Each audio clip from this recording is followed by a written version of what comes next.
I've been fortunate to tour the world 7 times and made some great records, and was able to work with a legendary producer named Andy Johns, who unfortunately last year passed away. I was able to get to know him very well and did 3 albums and a couple of sessions with him. And those of you who don't know who that is, he is one of the most legendary rock producers over the last 40 years. He produced Led Zeppelin, all that great Zeppelin stuff. That's Andy. He's in the studio with them, producing and engineering.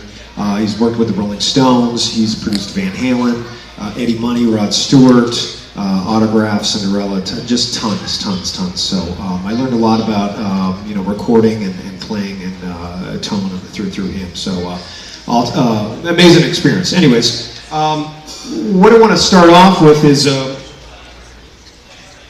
should turn my amp on first. I guess that's the most important thing.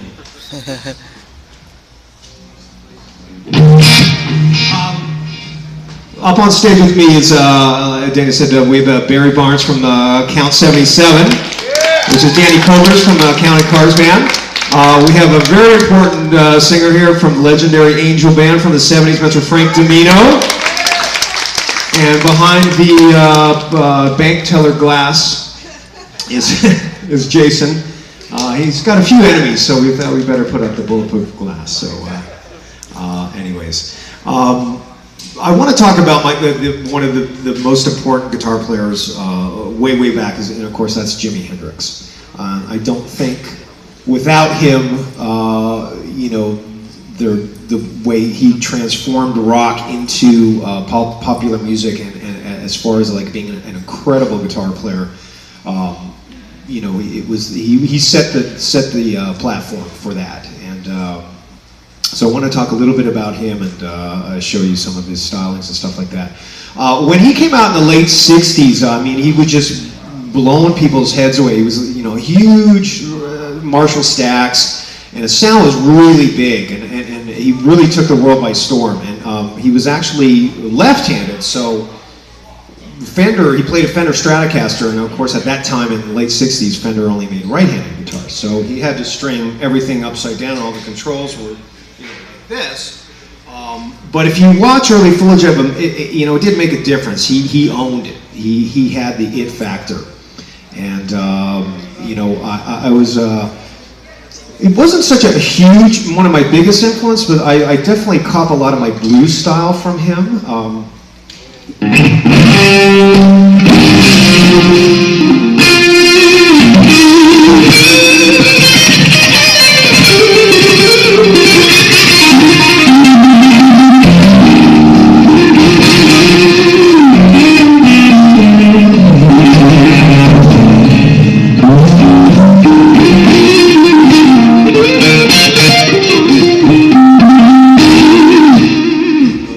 Kind of stuff he was doing, and but he was a great songwriter too. Purple Haze and Foxy Lady, and so he had all of it. He had the showmanship and the chops. So we're going to play a little bit of homage to him, and let's rock a little Hendrix.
all the pieces hanging out here. Make a little scene. Ooh, yeah.